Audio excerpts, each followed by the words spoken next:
हरे कृष्णा। तो ये जो समय है मार्गशीर्ष महीने का, ये तो पवित्र है ही है, लेकिन इस पवित्र महीने में जो एकादशी की तिथि है वो और ज़्यादा पवित्र है। तो ये शुक्ल पक्ष की एकादशी मार्गशीर्ष महीने की है। तो इसका महात्म्य ब्रह्मांड पुराण में मिलता है। तो इसमें सबसे प्रारंभ में युधिष्ठिर महाराज श्री कृष्ण से प्रश्न करते हैं। तो युधिष्ठिर क्या बोलते हैं कि हे विश्व के स्वामी, हे विश्व के सृष्टा, हे पुराण पुरुषोत्तम, आप तीनों लोगों को सुख देने वाले हैं, साक्षात पुरुषोत्तम है, मैं आपकी वंदना करता हूँ।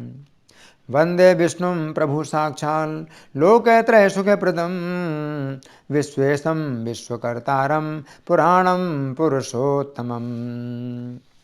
हे देव, हे देवताओं के ईश्वर, मुझे कुछ संदेह है। इस संसार के उपकार के लिए और पापों के विनाश के लिए मैं आपसे एक प्रश्न पूछ रहा हूँ। पृच्छामि देव देवेश संशयोस्ति महान् मम लोकानां तु हितार्थाय पापानां च क्षयाय च। तो युधिष्ठिर महाराज भगवान से कहते हैं कि मेरा एक संशय है। क्या संशय है? कि अग्रहायण महीने के शुक्ल पक्ष की एकादशी का क्या नाम है और उस व्रत की विधि किस प्रकार है, उसमें किस देवता की पूजा की जाती है।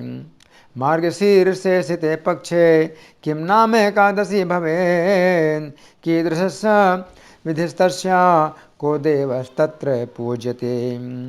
हे स्वामी, मुझे विस्तार पूर्वक यथावत वर्णन कीजिए। तो युधिष्ठिर महाराज के प्रश्न संसार के कल्याण के लिए है, पापों के विनाश के लिए, संसार के कल्याण के लिए। और भगवान कृष्ण इस ऐसे प्रश्न से बहुत प्रसन्न होते हैं। तो उन्होंने यही कहा कि अग्रहायण के शुक्ल पक्ष की एकादशी का जो है आप महात्म्य बताइए। तो श्री कृष्ण भगवान बोले, एतदा चक्षो मे स्वामिन् विस्तरेण यथा तथम।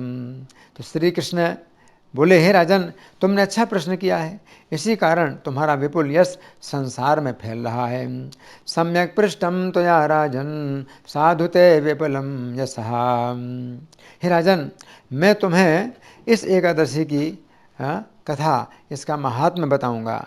अग्रहायण या मार्गशीर्ष के कृष्ण पक्ष की एकादशी का नाम तो उत्पन्न है और वो तो मुझे बहुत प्रिय है, जिसका मैंने वर्णन किया था। कथयिष्यामि राजेन्द्र हरिवासरमुत्तमम् उत्पन्नां शासिते पक्षे द्वादशी ममे वल्लभा। हे राजन, वो जो उत्पन्ना एकादशी है उसकी कथा मैं बता चुका हूँ तुम्हें कि मुर नामक राक्षस के, मुर नामक असुर के वध के लिए मार्गशीर्ष मास में मेरे शरीर से उत्पन्न हुई थी। इससे वो मेरी परम प्रिय एकादशी है। मार्गशीर्षे समुत्पन्ना मम देहान्नराधपै मुरासुर वधार्थाय प्रख्याता मम वल्लभा। हे राजाओं में श्रेष्ठ, मैं पहले ही उसका महात्मा तुम्हें बता चुका हूँ। कथिता सा मया चैव तदग्रे राज सत्तमे पूर्व में एकादशी राजन त्रैलोके सचराचरे। तो अग्रहायण महीने या मार्गशीर्ष महीने के कृष्ण पक्ष में ये एकादशी उत्पन्न हुई थी, इसलिए इसका नाम उत्पत्ति रखा गया है। और अब मैं अग्रहायण के या मार्गशीर्ष के शुक्ल पक्ष की एकादशी का महात्म्य बताऊंगा। मार्गशीर्षे स्थिते पक्षे चोत्पत्ति रीति नामतः अतः परम प्रवक्ष्यामि मार्गशीर्षे स्थितं तथा।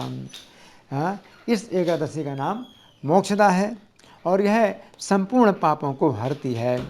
मोक्षदा नाम नाम्नाति विख्यातां सर्व पापे हराम पराम देवम दामोदरम तस्याम पूजे चा प्रयत्नतः। तो इस एकादशी के दिन भगवान दामोदर का पूजन प्रयत्न पूर्वक किया जाता है। तो हे राजन,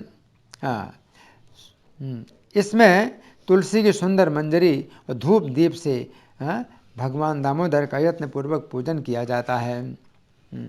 तुलस्या मंजरीभिश्चा धूपदीपैर्मनोरमे शृणु राजेंद्र वक्ष्यामि कथाम पौराणिकीं शुभाम।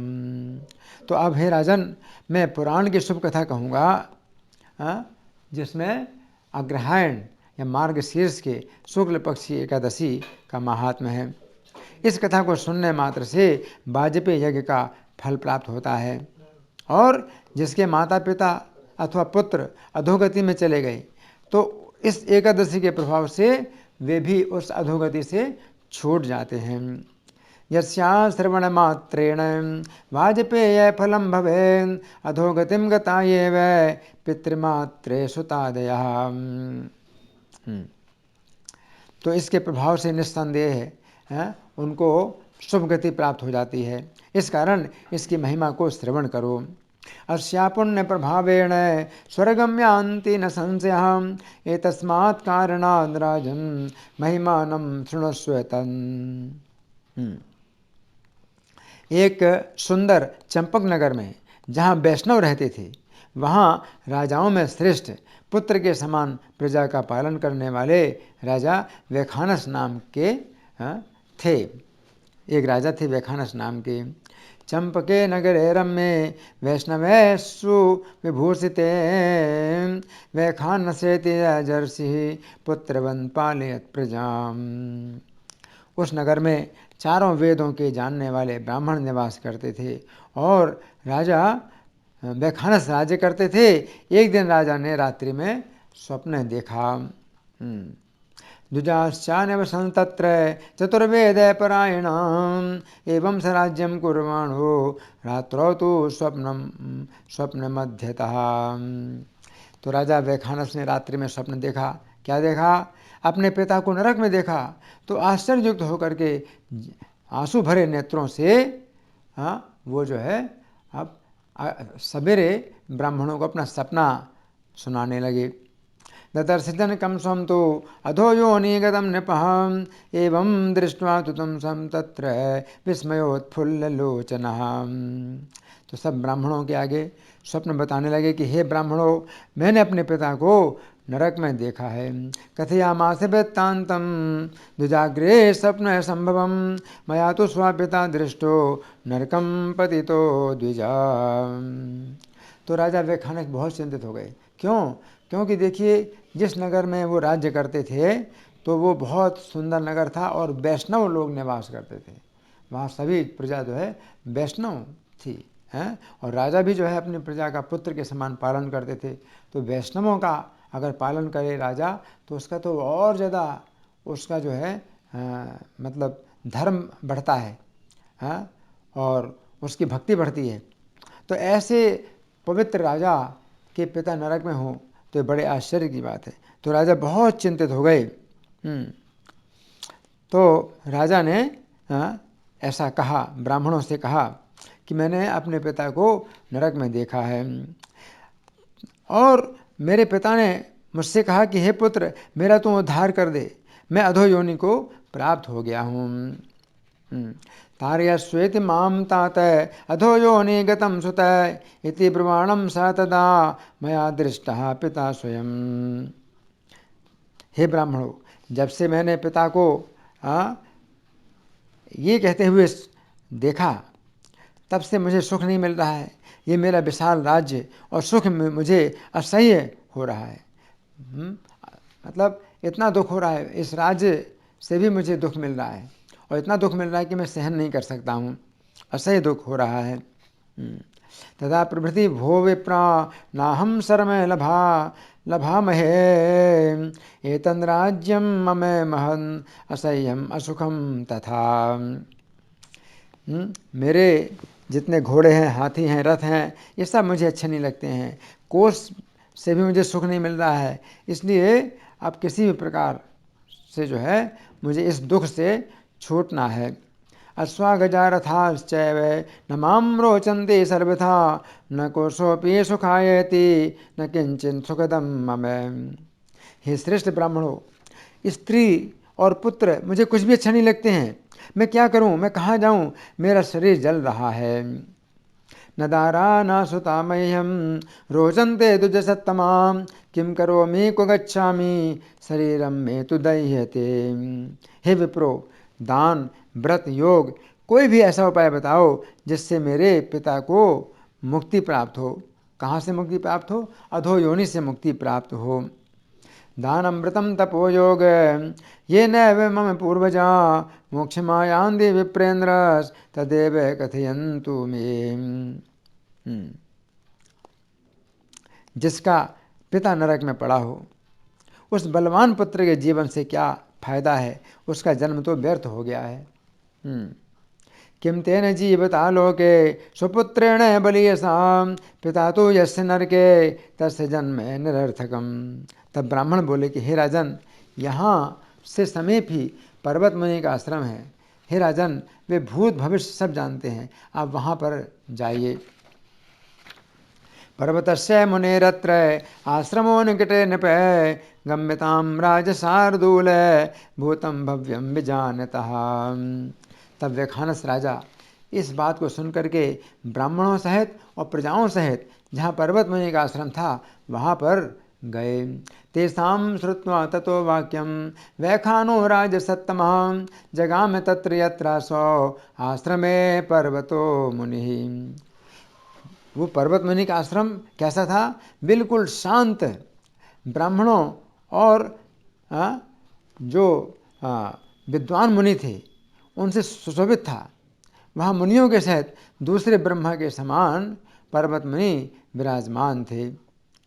तो ये जो ब्राह्मण हैं चारों वेदों के जानकार थे। ऋग्वेदी थे, यजुर्वेदी थे, सामवेदी थे, अथर्ववेदी थे। ऐसे बड़े बड़े विद्वान ब्राह्मण थे और वहाँ प्रजा भी रहती थी। ब्राह्मणैर्वेष्टितः शान्तैः प्रजाभिश्च समन्ततः आश्रमो विपुलस्तस्य मुनिभिः सन्निसेवितः ऋग्वेदेभिर्याजुषैश्च सामाथर्वणे कोविदे वेष्टितो मुनिभिस्तत्र द्वितीय एव पद्मजः। तो पर्वत मुनि को देख करके राजा ने प्रणाम किया। दृष्ट्वा तं मुनिशार्दूलं राजा वैखानसस्तदां जगाम चावनिं मूर्धनां दंडवन् प्रणनाम च। तो यहाँ कहा गया है कि जगाम चावनिम मूर्धना, कि उन्होंने जो है दंडवत प्रणाम किया।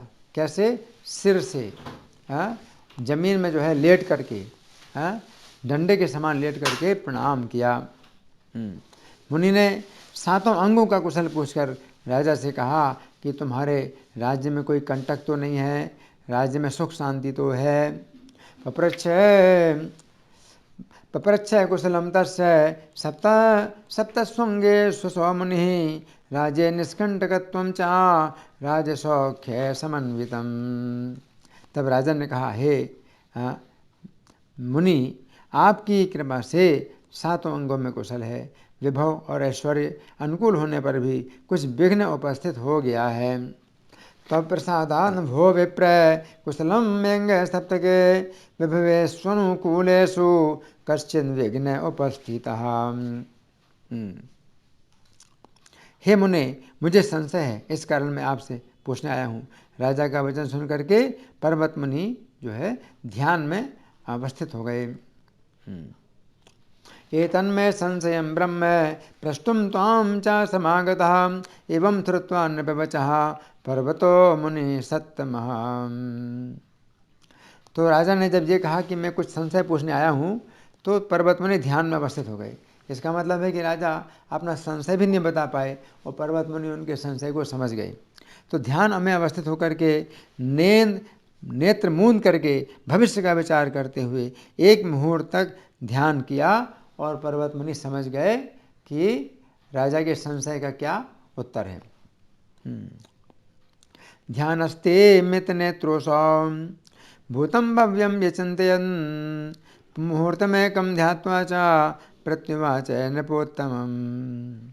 मुनि बोले कि हे राजन, मैंने तुम्हारे कुकर्मी पिता के पाप को जान लिया है। पूर्व जन्म में तुम्हारे पिता ने द्वेष के कारण एक कार्य किया है जो अशुभ कर्म था। जाने हम तब राजेंद्र पितु पापम विकर्मणः पूर्वजन्मनि ते पित्रा सपत्नी कृत द्वेषतः।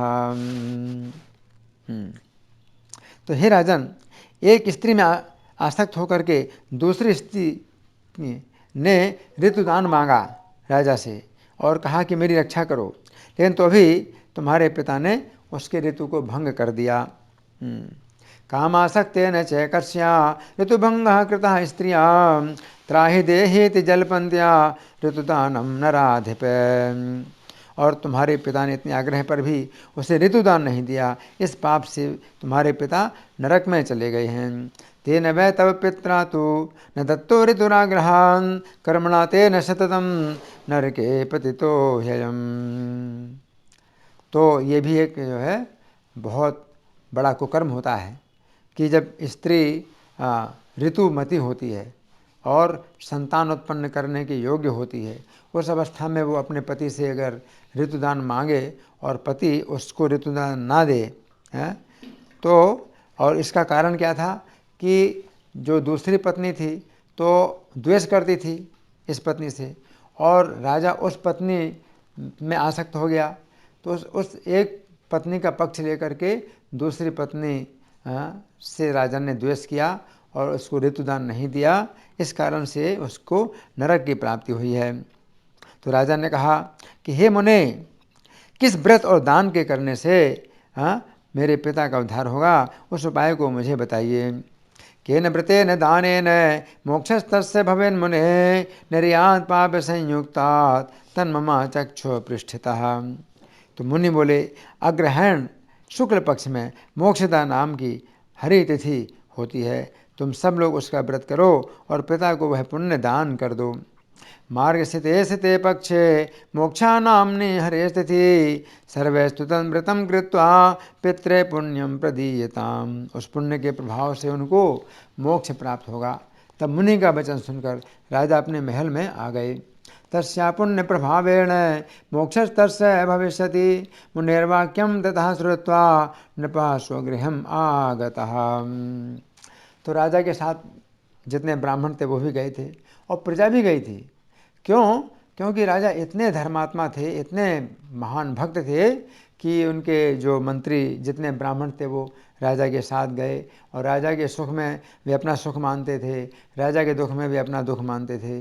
और प्रजा भी जैसे पुत्र अपने पिता के प्रति प्रेम करता है, उसी प्रकार से प्रजा भी राजा से प्रेम करती थी। तो प्रजा के लोग भी गए थे।